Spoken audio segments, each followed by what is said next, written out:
तो आज हम एक ऐसी किताब की बात करने वाले हैं जिसने मुझे मतलब सच में सोचने पे मजबूर कर दिया। बाहर से तो ये एक मोटरसाइकिल ट्रिप की कहानी लगती है, लेकिन अंदर से ये जिंदगी, टेक्नोलॉजी और हमारे दिमाग के बारे में कुछ बहुत गहरे सवाल उठाती है। किताब का नाम है gene and the art of motorcycle maintenance और इसके लेखक हैं रॉबर्ट एम पिर्सिक। ये कोई आम किताब नहीं है, ये एक कल्ट क्लासिक बन चुकी है। बिल्कुल। और इसकी एक वजह ये भी है कि पिर्सिक खुद एक जीनियस थे, पर उनकी जिंदगी बहुत उथल-पुथल भरी रही। ये किताब एक तरह से उनकी अपनी कहानी भी है। ये एक पिता और बेटे की क्रॉस कंट्री मोटरसाइकिल यात्रा है, लेकिन साथ ही ये इंसान के दिमाग के अंदर की भी एक यात्रा है।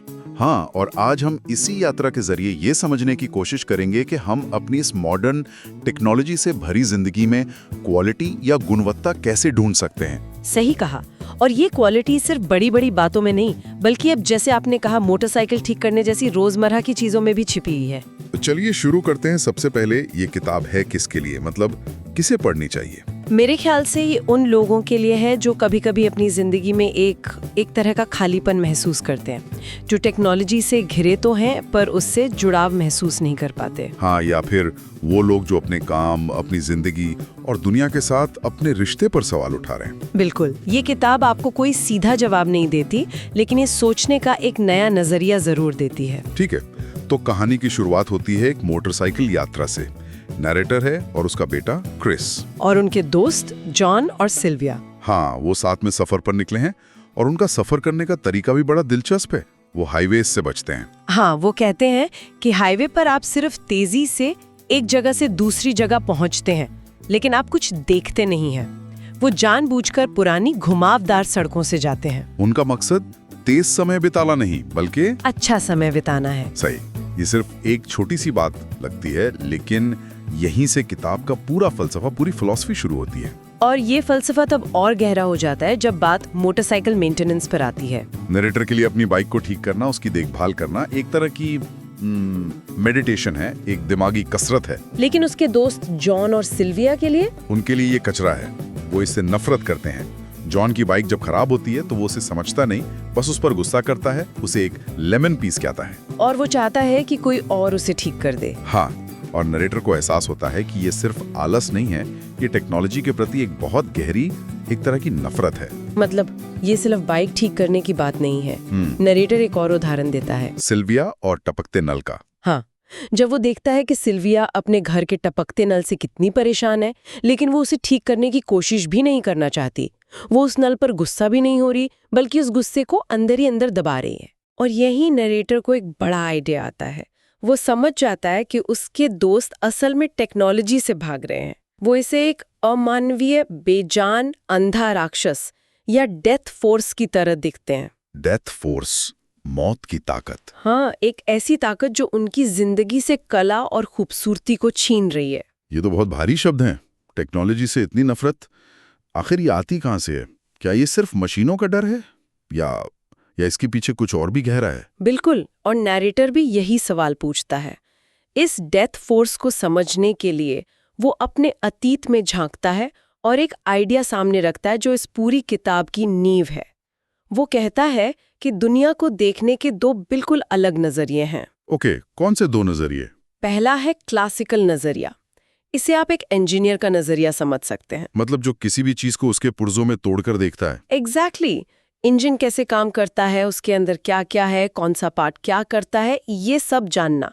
ये लॉजिक, सिस्टम और विश्लेषण पर आधारित है। यानी कैसे काम करता है, इस पर पूरा फोकस। और दूसरा है रोमांटिक नजरिया।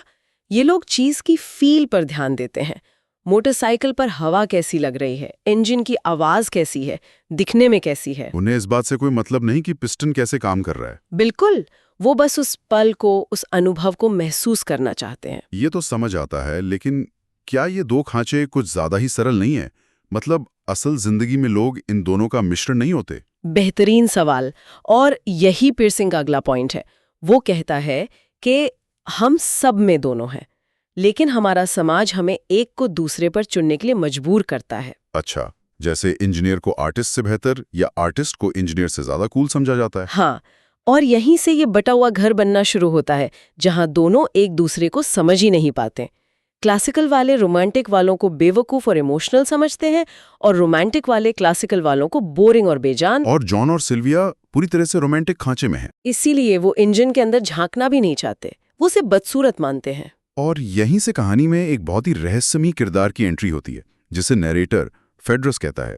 ये कौन है? फेड्रस नरेटर का अतीत है, वो इंसान जो वो इस यात्रा से पहले हुआ करता था।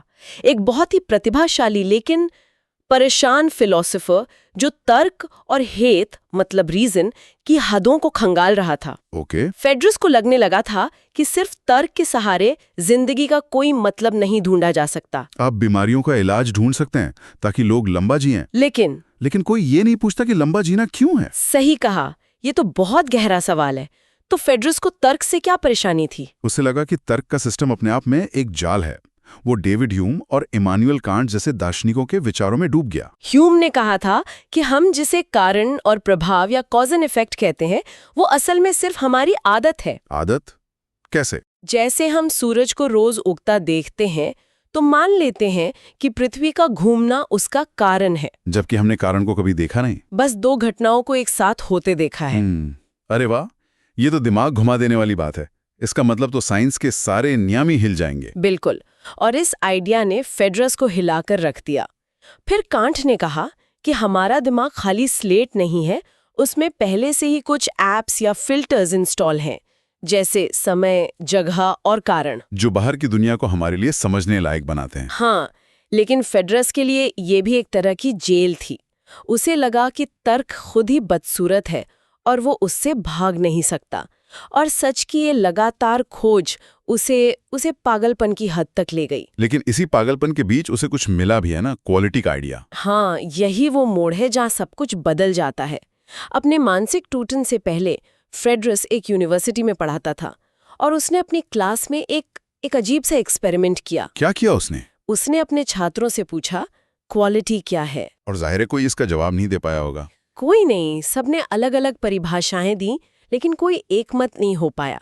तब फेड्रस ने कहा, ठीक है, आप क्वालिटी को परिभाषित नहीं कर सकते, लेकिन आप जानते हैं कि क्वालिटी क्या है।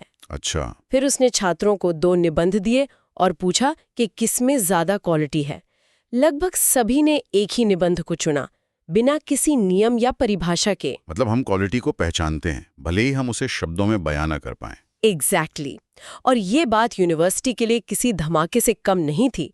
सोचिए, वो कह रहा था कि सबसे जरूरी चीज क्वालिटी सिखाई नहीं जा सकती, उसे परिभाषा में बांधा नहीं जा सकता। हाँ, उसे सिर्फ महसूस किया जा सकता है।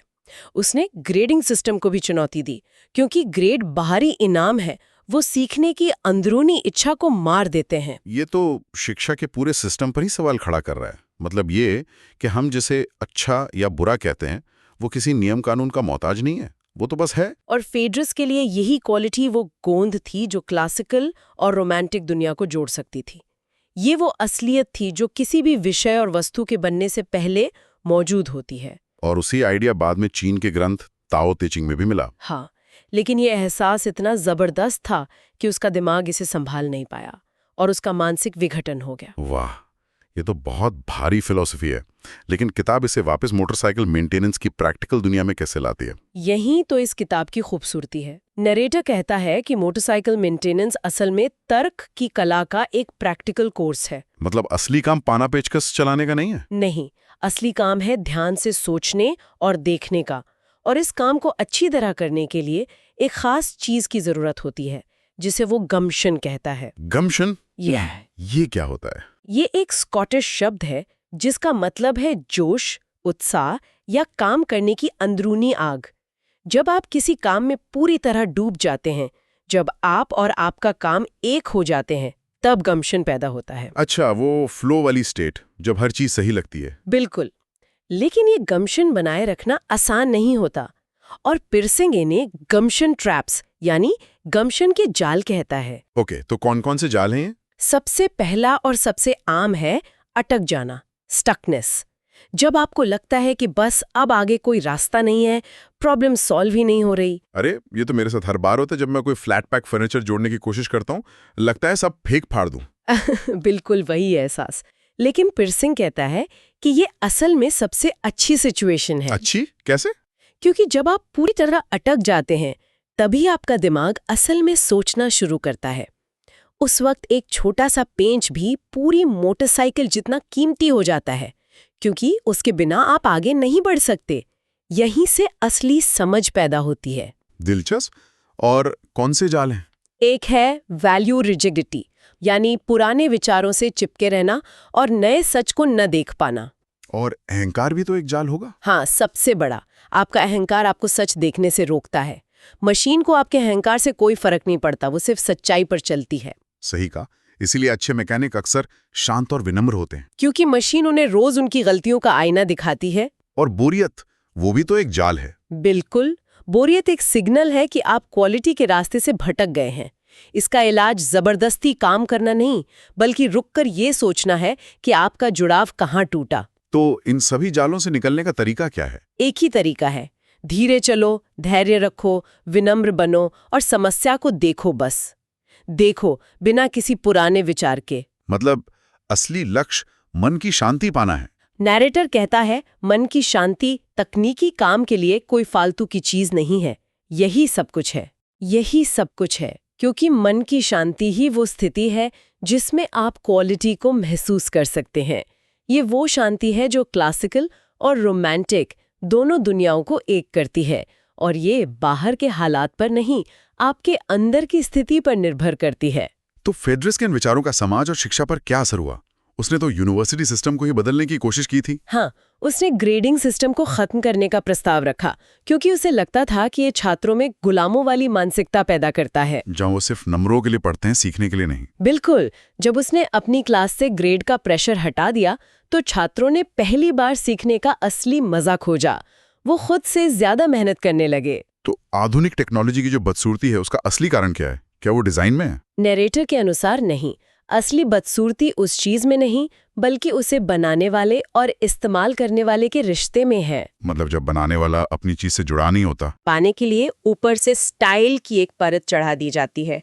स्टाइलिश कारें, स्टाइलिश फ्रिज, ये सब उस गहरे अलगाव को ढकने की कोशिश है। और जैसे जैसे कहानी आगे बढ़ती है, नैरेटर का ये दिमागी सफर उसके और उसके बेटे क्रिस के रिश्ते पर भी असर डालता है।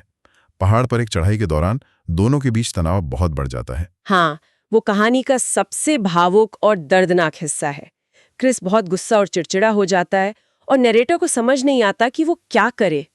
उसे एहसास होता है कि वो फेडरस से, यानी अपने अतीत से खुद को बचाने की जो कोशिश कर रहा है, उसका बुरा असर क्रिस पर पड़ रहा है। वो अपने बेटे को सहारा देने की बजाय उसे अनजाने में चोट पहुंचा रहा है। हाँ, और फिर आता है क्लाइमैक्स, जब उसे एहसास होता है कि वो फेडरस को दबा नहीं सकता। वो और फेडरस अलग नहीं है। बिल्कुल, एक झटके में उसे समझ आता है कि वो एक ही है। अपने ही एक हिस्से को दबाने की कोशिश नहीं, ये सारी दूरी और दर्द पैदा किया है। ये एक बहुत दर्दनाक लेकिन जरूरी एहसास है। उसे अपने टूटे हुए हिस्सों को जोड़ना होगा, और इसी पल में वो अपने बेटे क्रिस के और करीब आ जाता है। और वो मोटरसाइकिल, जो अब तक उसके अतीत से भागने का एक जरिया थी, अब उसके जुड़ने का, निरंतरता का प्रतीक बन जाती है। वाह! तो एक मोटरसाइकिल ट्रिप के बहाने हमने दिमाग के कितने गहरे और जटिल रास्तों का सफर तय कर लिया। हमने देखा कि कैसे दुनिया को क्लासिकल और रोमांटिक, यानी तर्क और भावना में बांटना हमारी जिंदगी में टकराव पैदा करता है। और ये भी समझा कि क्वालिटी सिर्फ कोई शब्द या गुण नहीं है, ये एक मौलिक एहसास है, एक असलियत है जो दिमाग और पदार्थ, इंसान और मशीन सबको जोड़ती है। यही असली कारीगरी, सच्ची समझ और एक भरपूर जिंदगी के पीछे की ताकत है। सही कहा। तो इस पूरी चर्चा से मुख्य सीख क्या है? अगर कुछ बातें याद रखनी हो तो वो क्या होंगी? सबसे पहली कि क्वालिटी को परिभाषित नहीं किया जा सकता, लेकिन वो हर चीज के दिल में मौजूद है। वो गूंद है जो हमारे तार्किक और भावनात्मक हिस्सों को जोड़ती है। ठीक है। और दूसरी, सच्चा जुड़ाव सबसे ज्यादा मायने रखता है, चाहे वो एक मशीन से हो, अपने काम से या किसी रिश्ते से। क्वालिटी हमेशा गहरे, बिना अहंकार के जुड़ाव से ही पैदा होती है। और तीसरी, मन की शांति कोई लग्जरी नहीं है, बल्कि एक जरूरत है। ये अच्छी क्वालिटी वाले काम और एक सार्थक जीवन की नींव है। और आखिरी बात, जिंदगी में अटक जाना या मुश्किलों का आना बुरा नहीं है। ये असल में आगे बढ़ने, अपनी सोच पर सवाल उठाने और एक गहरी समझ हासिल करने का मौका है। तो अंत में ये किताब हमें अपने अंदर झांकने के लिए मजबूर करती है। ये हमें सोचने पर मजबूर करती है कि हमारी जिंदगी के वो कौन से हिस्से हैं जहां हम अटका हुआ या बदसूरती महसूस करते हैं। और ये एक अहम सवाल उठाती है, क्या उन चुनौतियों के साथ अपने रिश्ते को बदलकर, मन की शांति को विकसित करके और उस छिपी हुई क्वालिटी को तलाश कर हम अपने नज़रिए में एक बुनियादी बदलाव ला सकते हैं? ये किताब हमें याद दिलाती है कि जीवन की सबसे बड़ी यात्राएं अक्सर बाहरी दुनिया में नहीं, बल्कि हमारे अपने मन के भीतर होती हैं। सोचने के लिए एक बेहतरीन विचार। ऐसी और शक्तिशाली किताबों के सारांश के लिए हमारे चैनल को सब्सक्राइब करें।